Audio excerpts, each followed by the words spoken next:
Hello. तुम्ही कधी तांदळाचं पोतं उघडलं आणि त्यात वाळूचे बारीक कण किंवा लहान खडे मिसळलेले पाहिले आहेत का?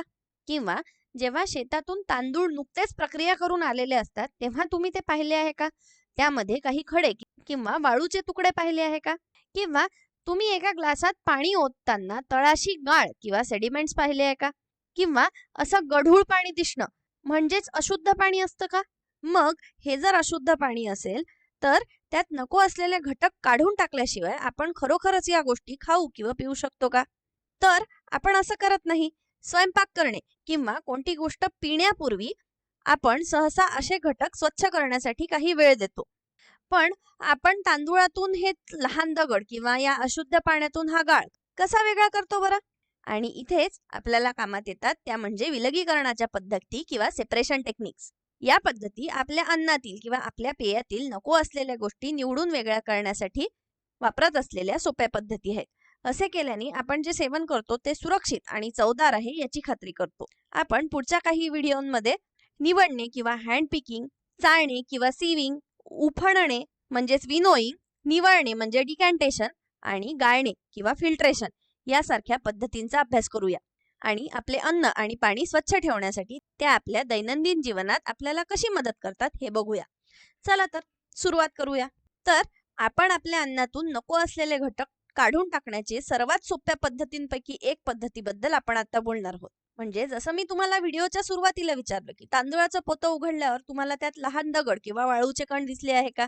किंवा तांदळाच्या पोतात रंग बदललेले काही तांदूळाचे दाणे मिसळलेले पाहिले आहेत का? आणि या अशा गोष्टी आपल्या अन्न स्रोतातून किंवा घटकांमधून हे नको असलेले घटक काढून टाकणं आवश्यक असतं.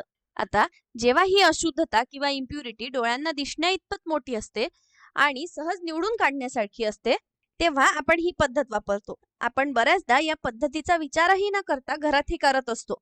कदाचित तुम्ही तुमच्या आजी आजोबांना किंवा आई वडिलांना तांदूळातून दगड, कोंडा, धूळ किंवा गवताचे तुकडे वेचून काढून स्वच्छ करताना बघितलं असेल.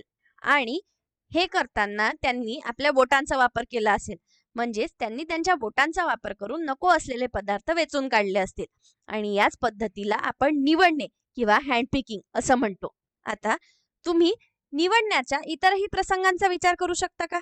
थोडा वेळ थांबा आणि अन्नाशी संबंधित अशा काही प्रसंगांचा विचार करा जिथे तुम्ही तुमच्या दैनंदिन जीवनात नकळत किंवा जाणून बुजून निवडण्याची पद्धत वापरता.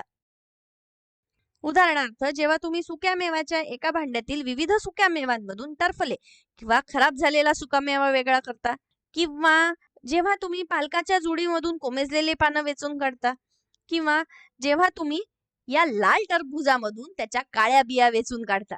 या सगळ्यामध्ये तुम्ही निवडणे ही पद्धत वापरता आहे. या टरबुजामधून किंवा कलिंगडामधून बिया काढणे हे निवडणेच आहे. तुम्ही तुमच्या हाताचा वापर करून नको असलेल्या बिया काढून टाकत आहात, त्यांना वेगळे करत आहात, ज्यामुळे तुमचे अन्न अधिक चवदार आणि सेवनासाठी अधिक चांगलं बनते. निवडणे ही सोपी पद्धत आपले अन्न स्वच्छ आणि खाण्यासाठी सुरक्षित असल्याची खात्री करण्यास मदत करते. आणि ही पद्धत आपल्या दैनंदिन जीवनात वापरली जाणारी सर्वात मूलभूत विलगीकरणाच्या पद्धतींपैकी एक आहे. विशेषतः जेव्हा नको असलेले कण दृश्यमान असतात. आणि या उदाहरणांमध्ये तुम्ही पाहत आहात की ते सगळे कण सहजपणे वेगळे केले जाऊ शकतात. तर निवडण्याच्या पद्धतीमध्ये आपण आपल्या अन्न घटकांमधून नको असलेले कण काढून टाकले कारण ते पुरेसे मोठे आणि दिसायला स्पष्टपणे वेगळे होते. त्यामुळे ते ओळखणे आणि काढून टाकणे सोपे गेले. पण जर नको असलेले कण बारीक धूळ किंवा पिठाच्या लहान गुठळ्यांसारखे असतील तर अशा परिस्थितीमध्ये आपण चाळणे नावाची विलगीकरणाची पद्धत वापरतो. आपल्याकडे घरात सगळ्यांकडे असं दिसणारं एक साधन असतं ज्याला आपण चाळणी म्हणतो. आणि जेव्हा आपण चाळण्याची प्रक्रिया करतो, जशी तुम्ही या चित्रामध्ये बघत आहात, तेव्हा मोठे कण कदाचित पिठाच्या गुठळ्या असतील त्या चाळणीवरच राहतात आणि वरच्या बाजूलाच राहतात. तर बारीक पीठ चाळणीतून खाली जाते आणि खाली गोळा केले जाते. अशा प्रकारे चाळणे आपल्याला आवश्यक असलेल्या बारीक पदार्थांपासून मोठे कण वेगळे करण्यास मदत करते. आपण अन्न तयार करण्यासाठी वापरत असलेले घटक स्वच्छ आणि लहान अशुद्धतेपासून मुक्त आहे याची खात्री करण्याचा हा एक कार्यक्षम मार्ग आहे, ज्या अशुद्धता आपण प्रत्यक्षात आपल्या हाताने वेचू शकत नाही. तर आपण या व्हिडिओमध्ये काय शिकलो? या व्हिडिओमध्ये आपण पाहिल्या 2 विलगीकरणाच्या पद्धती. पहिली म्हणजे निवडणे, ज्यामध्ये आपण आपल्या बोटांचा वापर करून नको असलेले पदार्थ वेचून काढतो, जसे तांदूळामधून बारीक खडे वेचून काढणे.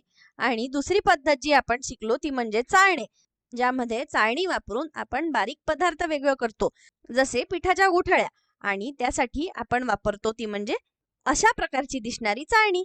आणि आपण चाळणे तेव्हा वापरतो जेव्हा त्या गोष्टी हाताने वेचून काढता येत नाही. या व्हिडिओसाठी इतकंच. धन्यवाद.